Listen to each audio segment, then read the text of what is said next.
volta e agora, como eu falei no vídeo anterior, nós vamos falar a respeito de Estevão, o que levou ele a ser apedrejado até a morte. A leitura, né, desse caso na Escritura Sagrada ela é longa.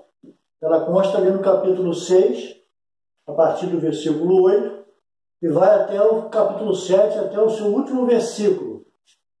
E esse caso é muito importante também nós frisarmos, porque o que acontece com Estevão ali é o fato dele ter ido ao templo e afirmado, como disse antes, que aquele serviço de sacrifício tinha que cessar. Não poderia ter continuidade porque o Senhor tinha dado sua vida por nós e o valor do sacrifício do Senhor era muito superior, como diz a Escritura em Hebreus, do que a morte de touros, de bezerros, de ovelhas e pombos.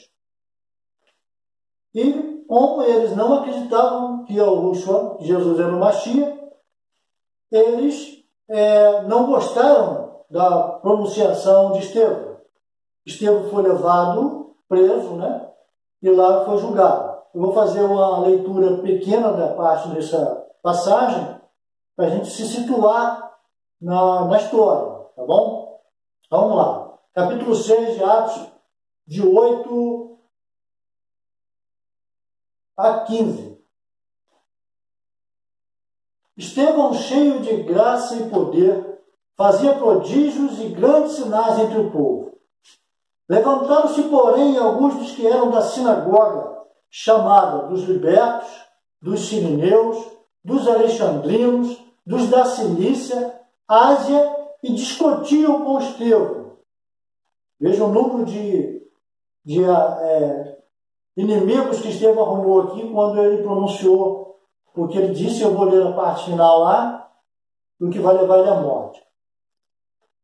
E não podiam resistir à sabedoria e ao espírito pelo qual ele falava, a ousadia de Estevão, cheio do poder do Eterno, né?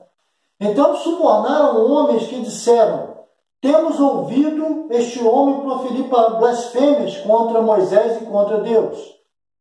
Sublevaram o povo, os anciãos e os escribas, e investindo, o arrebataram, levando-o ao Sinédrio. Sinédrio era o lugar de julgamento daquele período, né? Como se fosse um senado hoje. Apresentaram testemunhas falsas que depuseram, este homem não cessa de falar, olha, não cessa de falar contra o lugar santo, que é o templo, e contra a lei. Que lei? A lei que se referia ao templo. A lei de sacrifício de animais. Aqui ele não está brigando pela lei moral, está brigando pela lei de sacrifício. Porque temos ouvido dizer que esse Jesus o Nazareno destruirá este lugar e mudará os costumes que Moisés nos deu. Então, o que é que havia na discussão entre Estevão e esses acusadores? Era justamente envolvido a questão do sacrifício de animais e o templo. Todos os que estavam assentados no sinédrio, fitando os olhos em Estevão, viram seu rosto como se fosse o rosto de anjo. Olha bem que o Papai do Céu está ali, atuando junto com Estevão pelo testemunho que ele está dando, né? Ao ponto deles enxergarem ele ali de uma forma diferenciada. Bom, daí em diante, Estevão vai se defender, vamos dar a oportunidade dele de se defender. Ele vai começar explanando a história desde o antepassado dele, Abraão, Isaac, Jacó, e ele vai fazer, né, um caminho pela história do povo de Israel. Eu vou pular até o versículo 44. Quem quiser depois verificar em detalhes a história de Estevão, você faz a leitura toda. Mas eu quero me ater justamente no caso do que Estevão falou, que ofendeu aquelas autoridades e o povo em si. Bom, no versículo 44 diz assim, o tabernáculo do testemunho, que era o santuário de sacrifício de animais, estava entre nossos pais no deserto, como determinara aquele, que é o Eterno, que disse a Moisés que o fizesse segundo o modelo que tinha visto. o qual também nossos pais, com Josué, já agora ele dá o salto na história, já passa o tempo de Moisés, entra na história de Josué, tendo-o recebido, o levaram quando tomaram posse das nações que o Eterno expulsou da presença deles até aos dias de Davi. Olha, interessante que Estevão fez o que eu fiz também naquilo que eu apresentei antes dos outros vídeos. Ele veio ressaltando o caso do santuário, Moisés, Josué, e depois aquele santuário é destruído. Né? O povo pecava, o Eterno perdoava. O povo pecava, o Eterno perdoava. Até o momento que o Eterno não basta, e foi lá e enviou os filisteus destruíram o santuário, como já falei nos vídeos anteriores, e a arca ficou circulando até os tempos de Davi. Foi quando eu coloquei a posição de Davi, quando ele restaura o santuário, não era uma simples tenda, um lugar onde ficou a arca. Ele restaurou todo aquele serviço de sacrifícios que Moisés tinha feito. Ele pegou o desenho, pegou o modelo e fez uma réplica. Né? Então, Estevão agora entra no caso de Davi, até os dias de Davi. Este achou graça diante de Deus e lhe suplicou a faculdade de prover a morada para o Deus de Jacó. Ele está falando justamente daquela conversa que Davi teve com Natã. Natã vai para casa, o Eterno avisa ele para voltar lá e dizer: Davi, você não vai me edificar casa nenhuma. Quero que os irmãos lembrem disso, que isso é importante, que está associado a esse momento aqui. Mas, o que Estevão fala? Mas foi Salomão quem lhe edificou a casa. Parece que até ele está concordando, né? Dá a impressão de que ele está concordando. Mas olha o que ele diz depois aqui no versículo 48. Entretanto, não habita o Altíssimo em casas feitas por mãos humanas, como diz o profeta. Ele aqui está fazendo referência a Isaías 66, versículo 1 e 2. Aí o profeta Isaías diz: o céu é o meu trono, e a terra o estrado de meus pés. Que casa me edificareis, diz o Senhor? Qual é o lugar do meu repouso? Não foi porventura a minha mão que fez todas essas coisas? Agora Estevão corta o texto de Isaías 66 e vai pronunciar isso aqui, ó. Homens de dura cerviz e incircuncisos de coração e ouvidos, vós sempre resisti ao Espírito Santo, assim como fizeram nossos pais, também vós o fazeis. Qual dos profetas vossos pais não perseguiram? Eles mataram os que anteriormente anunciavam a vida do justo, do qual vós agora vos tornaste traidores e assassinos. Vós que recebeste a lei com o ministério de anjos e não aguardaste. Aqui Estevão entra com uma palavra dura, dizendo para aquele povo que eles eram de cerviz endurecida, de pescoço duro, porque isso é uma expressão usada para o escravo, que devia usar, quando era muito rebelde, usava uma canga, né, no pescoço, porque era rebelde, com a cabeça e os braços presos. Ele está dizendo justamente isso: vocês são teimosos, vocês são de coração duro, ouvidos incircuncisos, porque vocês não conseguem entender a natureza da doutrina do Eterno. Ele não habita, ele está dizendo: ele não habita, vocês ficam com essa teimosia de vocês. Isso está se referindo a um templo que está sendo feito sacrifício de animais para perdão de pecado. Essa era a natureza daquele que eles chamam de culto, que prestavam culto ao Altíssimo. Tá? Isso é importante para a gente ter noção, porque hoje a nossa história é outra. Nós não usamos tempo para sacrifício de animais, mas para reuniões da igreja. A igreja se reúne em espaço físico, aonde as pessoas passaram a denominar igreja e casa de Deus. E qual é a finalidade disso? Qual é a intenção disso? De manter isso, vamos dizer assim, endurecida e não passar para o povo as informações. Por que não chamar o lugar de reunião, auditório, ou um galpão, ou um salão? Por que tem que ser chamado de igreja e de casa de Deus?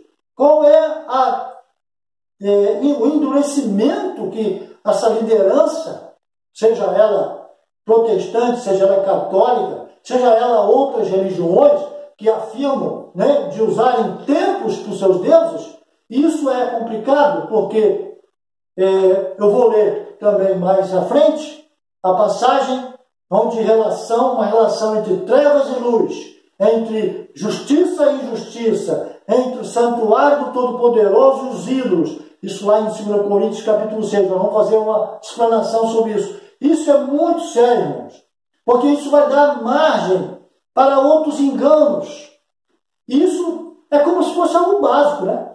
Como não? É básico. Entender que o Altíssimo não habita. As Escrituras estão cheias de informações que rezam isso, que falam isso.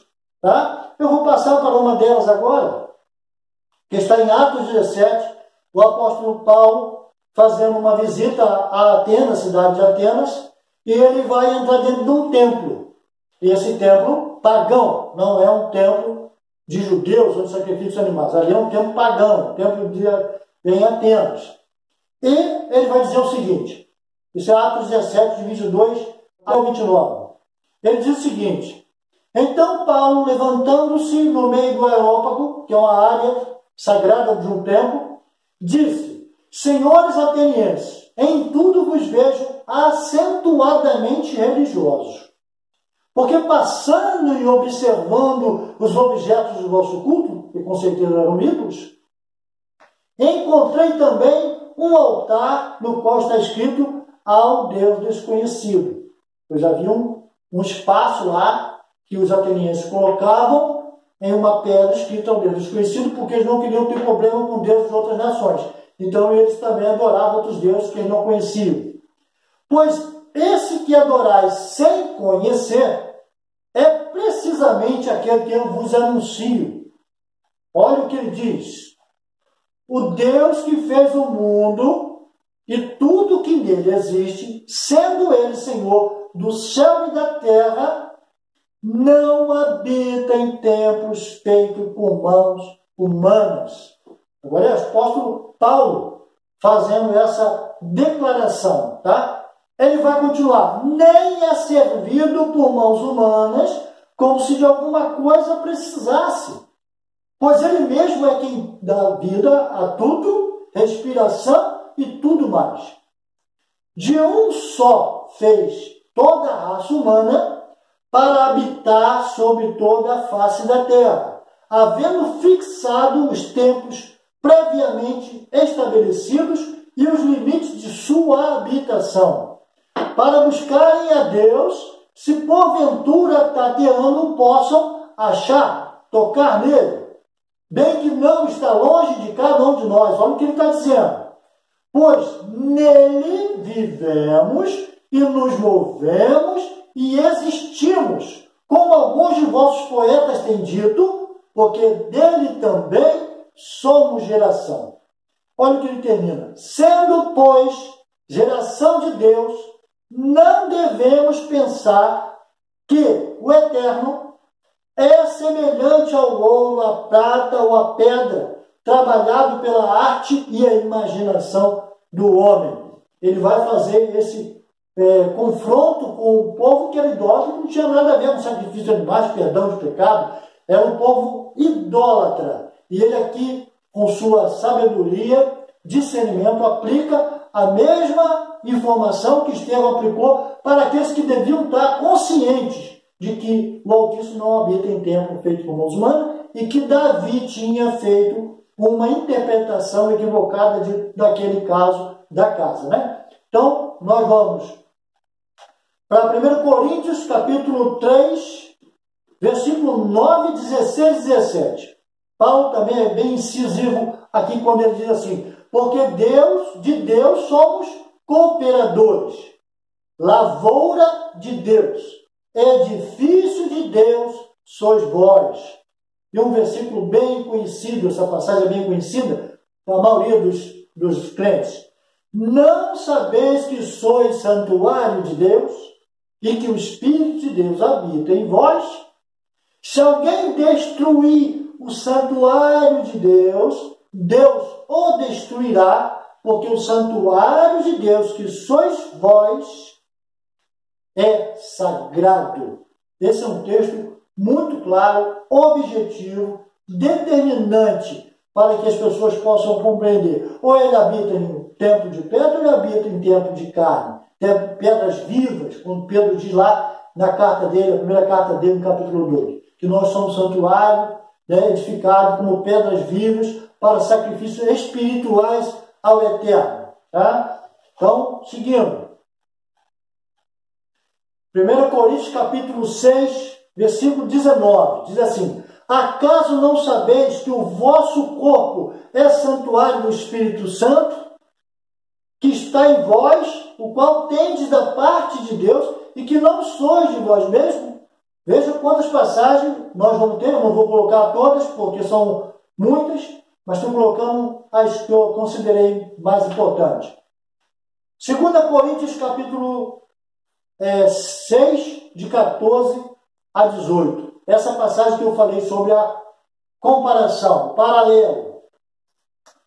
Paulo diz aqui: não vos ponhais em julgo desigual com os incrédulos, porquanto que sociedade pode haver entre a justiça e a transgressão da lei, que é o texto original. Aqui eles colocaram iniquidade, mas é a transgressão da lei. Qual é a comunhão com aquilo que é reto ou com aquilo que é desobediência? Que comunhão da luz com as trevas? Pode ter, irmãos? Uma coisa ou outra coisa, né? Que harmonia entre Cristo e o maligno? Ou que união do crente com o incrédulo, aquele que não acredita? Agora ele vai dizer o seguinte: que ligação há entre o santuário de Deus, olha bem o que ele está falando, e os ídolos? Aonde ficam os ídolos? Dentro de templos de pedra, onde os homens constroem e colocam lá os seus ídolos. Tem olho, não vê, tem boca, não fala, tem nariz, não cheira, tem mão, não pega, tem pé e não anda, né? E ele diz o seguinte: porque nós somos o santuário do Deus vivente. Como ele disse, o Pai, né? Habitarei, andarei entre eles, serei o seu Deus, e eles serão o meu povo. Por isso, retirai-vos do meio deles, separai-vos, diz o Senhor, não toqueis em coisas impuras, e eu vos receberei. Serei vosso Pai, e vós sereis para mim filhos e filhas, diz o Senhor, o Todo-Poderoso. Olha que ele faz uma comparação entre os ídolos e o santuário dele. Ele vem fazendo comparação entre a luz e as trevas, justiça e transgressão da lei, ele vem sempre fazendo um paralelo. E agora o paralelo é: quem é o santuário dele? Nós. Quem é o santuário dos ídolos? O templo de pedra. Eu não estou aqui criticando o espaço físico, aonde é preciso, às vezes, uma reunião, uma sala de alguém, um quintal, de repente alugar um salão de festa, de repente ter um espaço físico que se a necessidade de reunir a igreja, a congregação, a morada do Altíssimo. Mas dizer que a morada do Altíssimo é um prédio de tijolo, de pedra, como queira, e que lá é a casa de Deus, isso é uma grande mentira. Isso é engano. E as pessoas que são leigas, né, os incautos, eles não têm noção, eles vão sempre acreditando que aquele pregador, seja qual a patente dele, não importa qual a patente dele, ele vai crendo naquilo, ele vai absorvendo como se fosse verdade, porque não tem tato com a Escritura, ele não conhece a Bíblia, e esses líderes acabam indo corrompendo o conhecimento. Por quê? Porque eles têm interesse por trás disso. Há algumas coisas que eles estão sempre programados para que o conhecimento verdadeiro não seja alcançado pelo rebanho. Eu vou lembrar uma outra passagem que eu disse também lá no começo dos vídeos, onde ele se refere assim, lá em Isaías 57, versículo 14, diz assim: aplainai aplainai, retirai o tropeço do caminho do meu povo, para que o povo passe em segurança. Mas parece que é o contrário.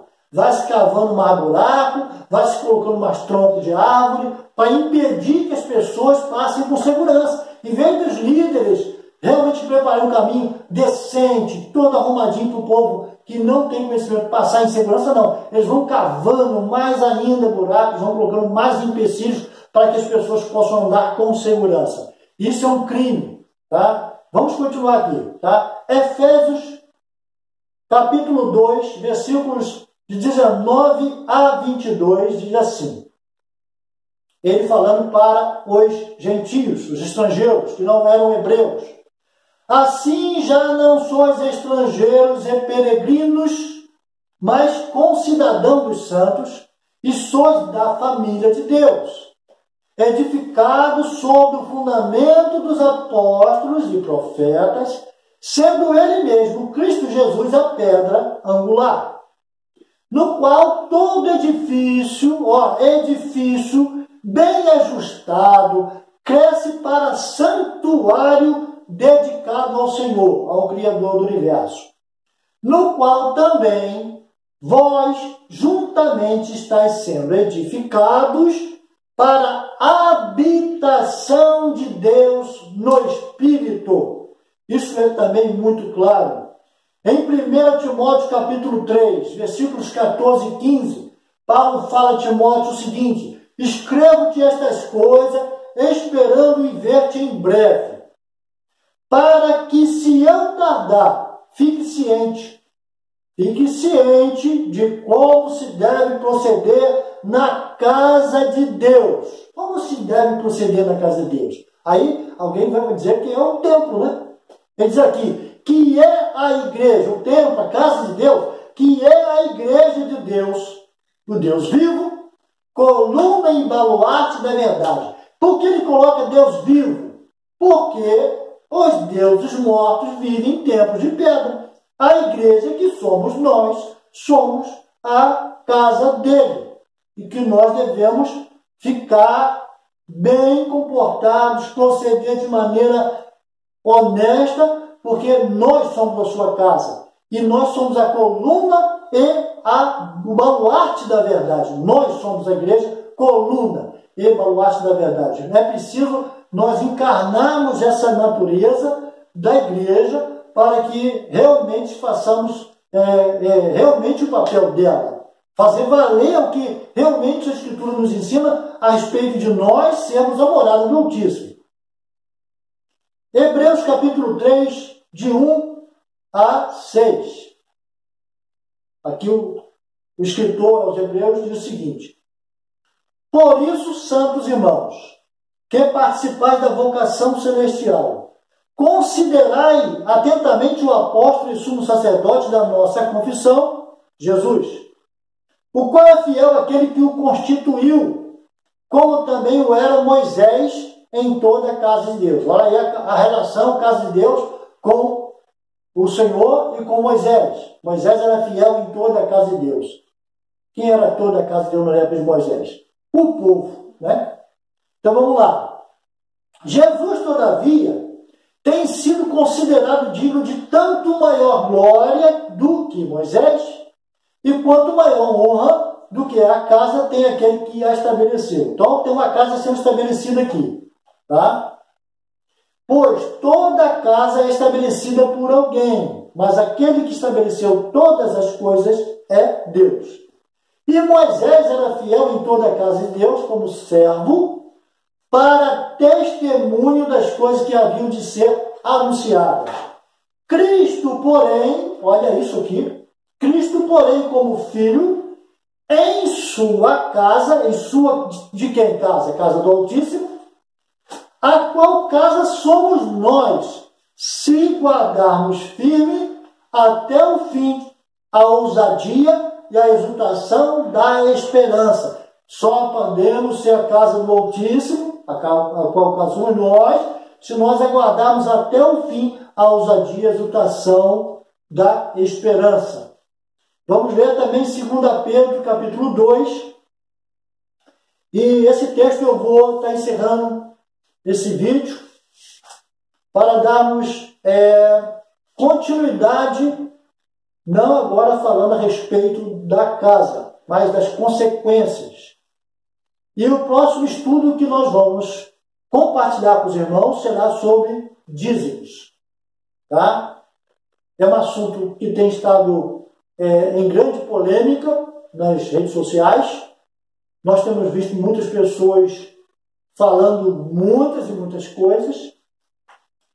E nós vamos aqui aplicar a nossa opinião a respeito dessa matéria, do dízimo, sua finalidade, né? Se está errado, se está certo, se foi só no tempo da lei de Moisés, se poderia ser aplicado hoje.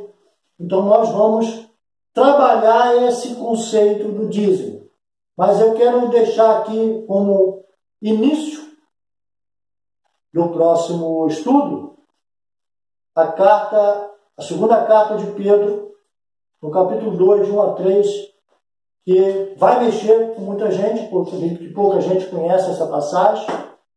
Mas vamos lá, olha o que diz aqui. Assim diz, assim como no meio do povo surgiram falsos profetas, assim também haverá entre vós falsos mestres, os quais introduzirão dissimuladamente heresias destruidoras, até o ponto de renegarem o soberano Senhor que os resgatou, trazendo sobre si mesmo repentina destruição.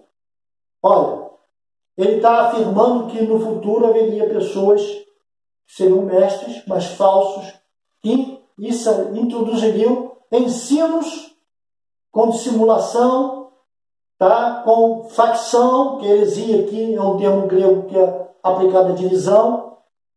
Isso, heresia destruidora, divisão destruidoras, ao ponto de fazerem, tá, um trabalho contra o Senhor e o Criador. Tá? Vai renegar o próprio Senhor que os resgatou. E ele está falando aqui de crentes, porque esses creram um dia. Eles entenderam que o Senhor os resgatou. E o que eles vão fazer? Versículo 2. E muitos seguirão as suas práticas destruidoras, e por causa deles será infamado o caminho da verdade. Isso é muito sério, porque esse ensino será alcançado por muitas pessoas, essa mentira, né? Esse falso ensino.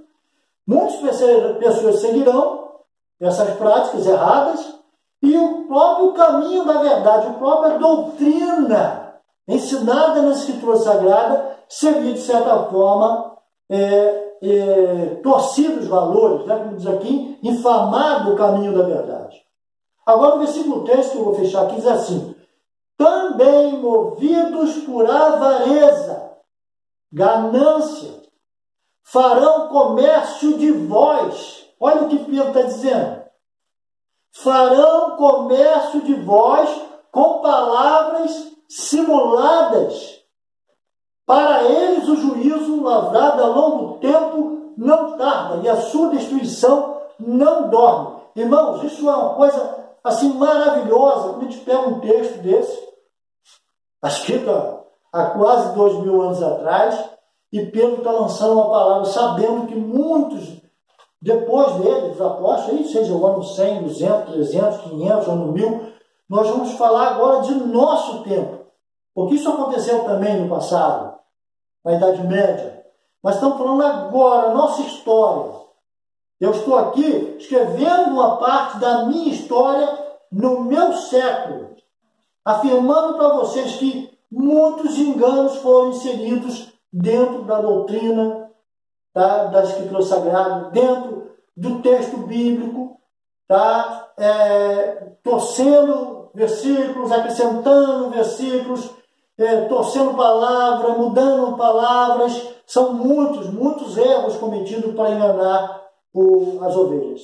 Então, esse caso é muito importante porque hoje se repete de uma maneira abundante essa falta de justiça, de honestidade. Movidos por avareza farão comércio de vós. A partir de agora, nós estamos encerrando esse... Então nós vamos só fazer como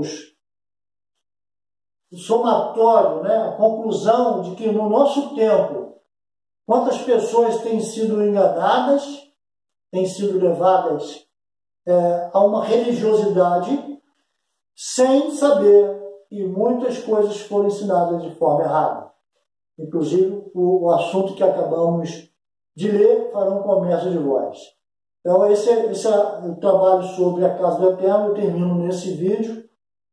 E agora nós vamos fazer os outros vídeos falando sobre o dízimo, tá? E como a igreja primitiva ela procedia dentro da parte financeira que corria dentro daquela congregação, como eles se resolviam. É claro que quem lê a Escritura sabe como acontecia. Mas por que não acontece hoje? Por que não é feito da maneira que era feita naquele modelo? Porque era a nossa referência. A igreja primitiva é a nossa referência. Os apóstolos foram os nossos ensinadores, nossos mestres, que passaram para nós a informação do Messias, do Mashiach. Ele informou eles foram educados, e foram eles que escreveram tudo o que nós sabemos a respeito do Senhor e da palavra do Eterno, como também os profetas, né, e os escribas que foram copiadores desses textos. Então, estou encerrando, agradeço a todos a paciência aí de ter nos ouvido. Sei que nossos vídeos ainda não estão em qualidade, eu agradeço a paciência aí, porque o som atrapalhou um pouco, mas estamos tentando melhorar. Pedimos ajuda a vocês para que vocês possam compartilhar o canal. Se vocês acharem interessante, se acharem importante o que nós estamos falando, compartilhem o canal, inscrevam-se no canal, estimule amigos, irmãos, né, familiares a conhecer o canal e nos dar esse apoio, tá bom? Então, um abração, até breve.